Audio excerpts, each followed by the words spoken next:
finishing touches. Target smash. You want food?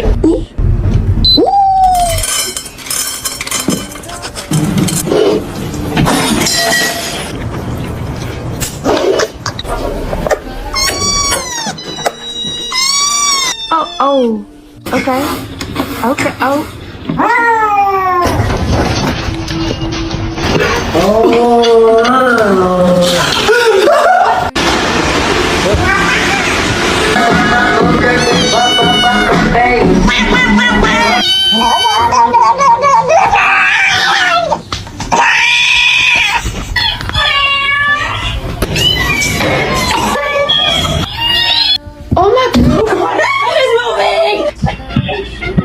And look at this little